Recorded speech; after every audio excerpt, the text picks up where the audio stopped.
Bonjour les amis depuis le magasin Baby Bike à Toulouse. Écoutez, aujourd'hui je vais déjà vous souhaiter de très bonnes fêtes. Si on ne se voit plus, une très bonne année 2025 parce que probablement cette vidéo sera la dernière sauf si l'envie me prend. Voilà, je ne veux pas me limiter, mais je pense que ça sera la dernière de l'année. Calmez-vous, voilà. Donc, espérons, voilà, on ne sait jamais après. Mais voilà, donc c'est une année qui se termine, qui s'achève, et justement c'est le moment un peu pour nous les commerciaux de faire le bilan, de voir qu'est-ce qui s'est passé cette année, qu'est-ce qui a marché, qu'est-ce qui n'a pas marché et prendre les mesures pour que l'année 2025 se passe bien. Voilà. Moi déjà j'ai commencé un petit peu à regarder, à voir ce bilan et effectivement il y a quelque chose qui se passe, il y a une alerte, il y a un signal qui dit attention, ça bouge, il y a de la peur, il y a une baisse des ventes, mais sur le bilan complet de l'année, ça va. C'est juste que des mois qui devaient être bons n'ont pas été bons et des mois qui ne devaient pas être bons ont été plutôt bons. Donc les choses bougent, mais pour moi en tout cas, le bilan de l'année n'est pas si négatif comme je l'ai cru à certains moments. C'est aussi quelque chose qui est très propre à l'homme. Lorsqu'il y a une difficulté, des fois on fait de cette difficulté une montagne, alors qu'au final c'était juste un petit grain de sable. Voilà. Donc des fois, bien sûr, mais lorsque les choses vont mal, on les sent plus vite que quand les choses vont bien et on généralise tout, on noircit tout, alors que c'était juste une petite tâche qui était là. Donc c'est très typique. Après bien sûr, il y a une crise dans le marché du vélo, on ne va pas le nier, mais il y a des signaux, il y a des alertes qui sont envoyées pour tout le monde, parce que j'ai vu beaucoup, comme j'ai dit, beaucoup d'agressivité contre les magasins de vélo, mais attention les amis, attention, ça peut vous toucher à vous, à tous ceux qui croient être en dehors de ça, qui se croient en sécurité là où ils sont. Attention, il y a une grande instabilité en ce moment et il faut un peu voir ce qui se passe autour parce qu'on pourrait être surpris. Donc déjà, voir ce bilan, il y a quelque chose qui se passe et il faut que je me prépare pour l'année 2025. Et c'est aussi une occasion, cette pause, ce bilan d'année pour mettre tout ça en place, pour déjà psychologiquement se préparer parce que si ça va bien, on voit toujours clair les choses. Même si on est en difficulté, si ici on est bien, on peut trouver une issue de secours. Si ici ça ne va pas, si le mental est au fond, mais là, vous êtes dans l'obscurité les amis, là vous ne voyez plus rien, vous ne voyez plus d'issue à rien, c'est l'effondrement. Et c'est plus difficile de s'en sortir quand on ne voit rien que lorsqu'on voit clair. Après bien sûr, des fois on croit voir clair et c'est là où on ne voit rien, donc là ça c'est le problème.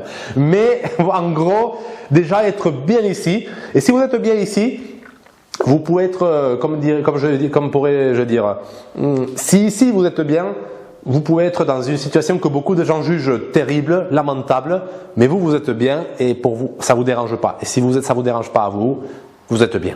Voilà, c'est la richesse, le sentiment de richesse, il est là. Si tu te sens riche, tu peux être dans ce que beaucoup jugent pauvreté, mais toi tu es riche. Si ici c'est pas bien, tu peux être le plus riche du monde, si ici tu n'es pas bien, tu es pauvre, tu te sens pauvre. Voilà, et ça arrive à beaucoup de personnes dans des milieux très aisés qui en fait se sentent pauvres parce que voilà, comme s'ils se comparent toujours aux autres, ils se sentent pauvres comparés aux autres, mais beaucoup de gens, ils aimeraient déjà être à leur place. Donc tout se joue ici. La notion de est-ce que je suis riche, est-ce que je suis pauvre, elle est là, dans la tête, le mental. Donc, se préparer. Et le meilleur moment de se préparer, c'est quand les choses vont bien. C'est plus facile. Donc déjà, se préparer. Je ne sais pas si l'année prochaine je serai avec vous. Je ne sais pas si l'année d'après encore je serai avec vous. Mais je me prépare pendant que le magasin est à flot. Je me prépare psychologiquement au cas où il coulerait. Pour que moi au moins je ne coule pas. C'est ça le truc important. Et ça je pense que c'est valable Ça peut vous servir à vous tous. Après, ce que je dis, ça marche pour certains, ça marche pas pour d'autres. Chacun a sa méthode. Je n'essaie pas de vous imposer. Moi, c'est la mienne, je partage. Si ça peut aider quelqu'un, tant mieux. Si ça peut donner une idée, tant mieux. En tout cas, ça bouge.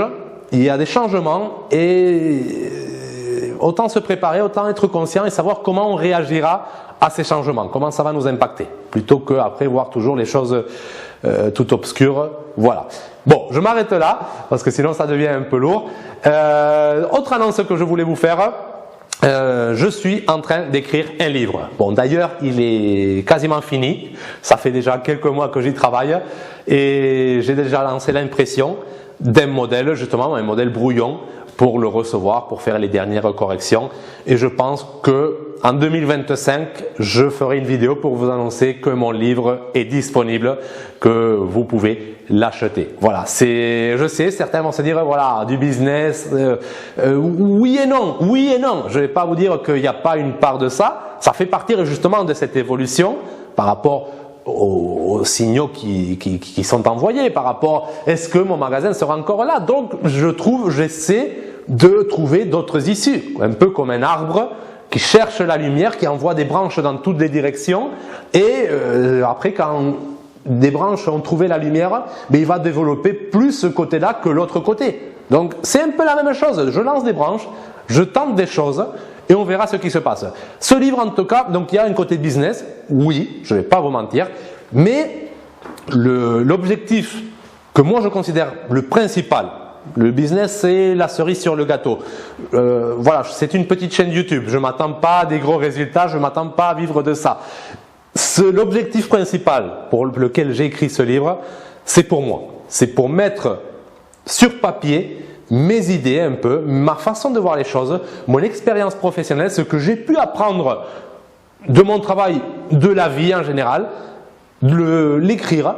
Et si un jour, voilà, mes idées, comme je dis, et si un jour j'ai la tête sous l'eau, je me noie, mes idées sont toutes brouillées, ben j'aurai ce repère-là pour peut-être me guider ou pour me faire ressortir.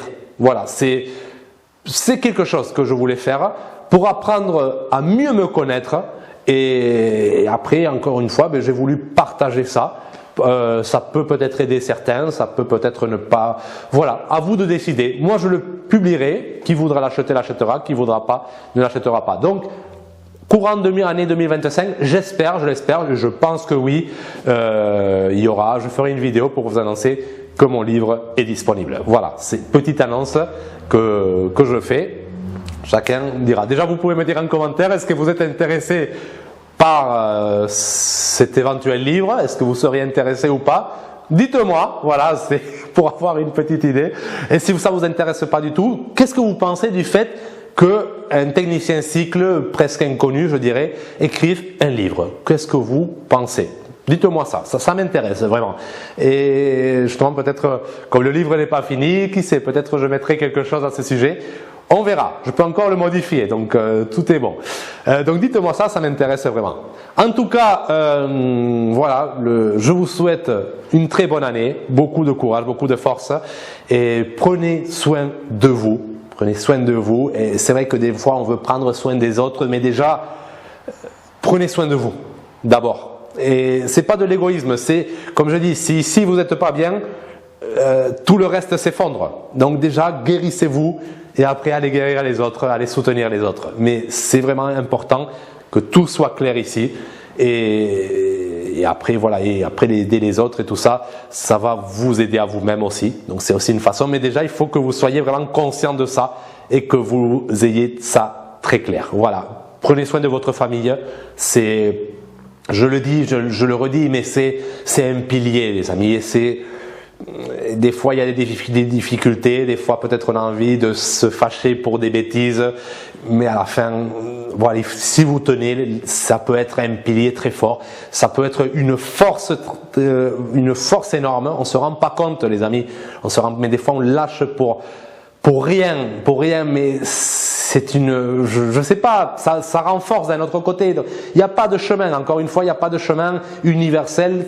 Tout part dans toutes les directions et chacun tirera sa leçon, mais il faut se battre. Il faut se battre et des fois je pense que pour moi en tout cas, la famille c'est très important. C'est un véritable pilier et beaucoup de gens qui n'ont pas ce pilier, ils sont je trouve qu'ils sont plus vulnérables.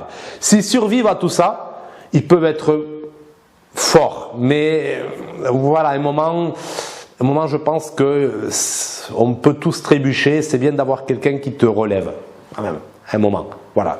Après, ça peut être, on peut toujours remplacer la famille par quelque chose d'autre, par un youtubeur par exemple. Voilà, salut la famille. Mais c'est pas pareil. C'est pas pareil, les amis. Voilà. Prenez soin de vous alors. Beaucoup de courage et à bientôt. Très bonne année 2025. Ciao.